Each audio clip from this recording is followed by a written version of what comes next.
केंद्र सरकार ने 4 नए अर्धचालक यानी सेमीकंडक्टर परियोजनाओं को मंजूरी दी है।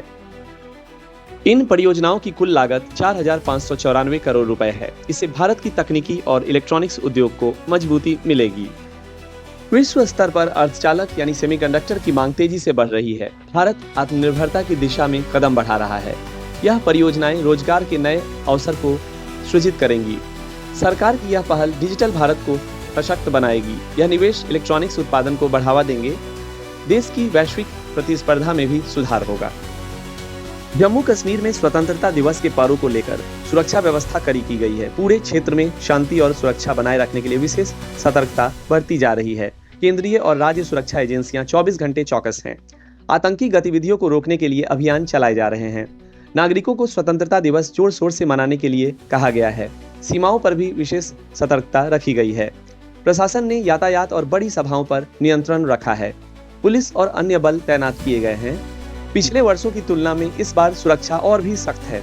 यह हर साल की तरह इस बार भी सुरक्षा प्रमुख प्राथमिकता है। महाराष्ट्र में लंपी स्किन डिजीज बीमारी पशुधन में फैल रही है। 5 जिलों में 339 मवेशी इस बीमारी से मरे हैं। पशुपालन विभाग ने 93% पशुओं का टीकाकरण पूरा किया है। टीकाकरण अभियान तेजी से चलाया जा रहा है। यह बीमारी पशुओं की त्वचा पर गांठें उत्पन्न करती है। वायरस के संक्रमण को रोकना आवश्यक है। किसानों को बीमारी के प्रति जागरूक किया जा रहा है। सरकार ने संबंधित क्षेत्रों में स्वास्थ्य सुविधाएं बढ़ाई हैं। पशु स्वास्थ्य विशेषज्ञों ने निगरानी और उपचार पर जोर दिया है। भविष्य में नुकसान को कम करने के लिए बेहतर कदम उठाए जा रहे हैं। यूपी में बर्ड फ्लू का अलर्ट जारी किया गया है। चिड़ियाघरों और पोल्ट्री फार्मों पर निगरानी बढ़ाई गई है। राज्य के स्वास्थ्य विभाग को वायरस से बचाव के लिए रिपोर्ट देने के निर्देश दिए गए हैं। लोगों से संक्रमित या मृत पक्षियों से संपर्क न करने की सलाह दी गई है।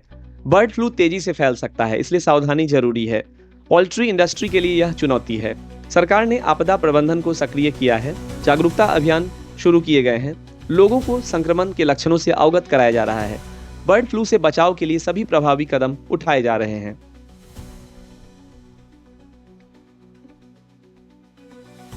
दिल्ली हाईकोर्ट के पूर्व जज यशवंत वर्मा के घर से जलती हुई नकदी बरामद हुई। लोकसभा अध्यक्ष ने जांच के लिए 3 संसदीय समिति का गठन किया है। ये जलती हुई नकदी इसी साल होली के दिन बरामद हुई थी। मामले की गंभीरता को देखते हुए जांच तेज की जा रही है। भारत के न्यायिक प्रणाली में यह चौंकाने वाला मामला है। आरोपों की पुष्टि के लिए समिति सत्यापन करेगी। सभी संबंधित पक्षों से जानकारी ली जाएगी। न्यायपालिका की साख बनाए रखने के लिए उचित कार्रवाई जरूरी है। यह मामला राजनीतिक और सामाजिक जगत में चर्चा का विषय बना हुआ है। जांच के निष्कर्ष आने के बाद आगे की कार्रवाई होगी। जनता मामले में निष्पक्ष जांच की उम्मीद कर रही है। बिहार में विशेष इंटेंसिव रिवीजन SIR प्रक्रिया को लेकर सुप्रीम कोर्ट में सुनवाई चल रही है। यह प्रक्रिया चुनावी मतदाता सूची की समीक्षा के लिए है। विपक्षी दल इसे वोटर धोखाधड़ी की साजिश बता रहे हैं। चुनाव आयोग इस प्रक्रिया को पूरी पारदर्शिता वाला बता रहा है। बिहार की राजनीतिक हलचल तेज है। कांग्रेस और अन्य दलों ने कुछ जिलों में जोरदार विरोध प्रदर्शन किए हैं।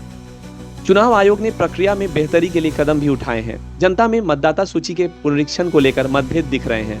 मामले की अगली सुनवाई जल्द हो सकती है। यह प्रक्रिया आगामी चुनाव में अहम भूमिका निभाएगी। विदेश मंत्री जयशंकर रूस की यात्रा करेंगे। इस यात्रा के दौरान रूस के विदेश मंत्री से महत्वपूर्ण वार्ता होगी। यह दौरा वैश्विक स्तर पर भारत के रणनीतिक हितों को सुदृढ़ करेगा। अमेरिका के साथ व्यापारिक तनाव के बीच ये संवाद अहम है। भारत ने अपने कूटनीतिक नीति को संतुलित बनाए रखा है। विभिन्न वैश्विक मुद्दों पर सहयोग और समझ बढ़ाने का प्रयास जारी है।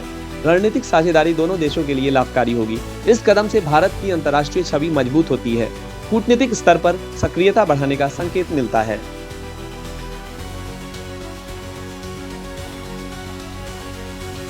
महाराष्ट्र के पुणे में एक व्यक्ति को महिला के साथ बदसलूकी के आरोप में हॉकी की छड़ से मारकर हत्या कर दी गई।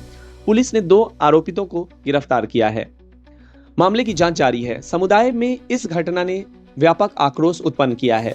सुरक्षा और कानून व्यवस्था पर सवाल उठ रहे हैं। पुलिस ने जांच में तेजी लाई है। हिंसा को लेकर प्रशासन की सतर्कता बढ़ाई गई है। पीड़ित परिवार को न्याय दिलाने का वादा किया गया है और समाज में शांति बनाए रखने के लिए प्रयास किए जा रहे हैं। इस घटना की जांच जल्द पूरी कर दोषियों को सजा दिलाई जाएगी। भारतीय क्रिकेटर रोहित शर्मा ने क्रिकेट से संन्यास की अफवाहों का खंडन किया है। वे ऑस्ट्रेलिया के खिलाफ वनडे मैचों की तैयारियों में जुटे हैं। फिटनेस सुधारने के लिए पूर्व कोच के साथ काम कर रहे हैं। रोहित शर्मा टीम के महत्वपूर्ण स्तंभ हैं। उनके आने वाले प्रदर्शन पर सबकी निगाहें टिकी हैं। कैरियर के इस पड़ाव पर उनकी सक्रियता प्रशंसकों के लिए उत्साहवर्धक है। टीम इंडिया की सफलता में उनका योगदान महत्वपूर्ण माना जाता है। क्रिकेट प्रशंसक उनकी वापसी का बेसब्री से इंतजार कर रहे हैं। आगामी मैचों में उनकी उपस्थिति टीम के लिए फायदेमंद होगी। वे फिटनेस के मामले में गंभीर हैं और सुधार में लगे हैं। भारत की पहली सैटेलाइट समूह परियोजना की शुरुआत 4 कंपनियों द्वारा की जाएगी। इस महत्वाकांक्षी योजना से उपग्रह संचार में स्वदेशी तकनीक को बढ़ावा मिलेगा। परियोजना से छोटे उपग्रहों का नेटवर्क तैयार होगा। यह डिजिटल कनेक्टिविटी को बेहतर बनाएगा। देश में तकनीकी विकास की दिशा में यह बड़ा कदम है। उपग्रह प्रौद्योगिकी में आत्मनिर्भरता हासिल होगी। परियोजना से देश की रक्षा और संचार क्षमताएं भी मजबूत होंगी। स्टार्टअप्स और टेक कंपनियों को इसका लाभ मिलेगा। सरकारी और निजी क्षेत्र मिलकर इस क्षेत्र को आगे बढ़ा रहे हैं।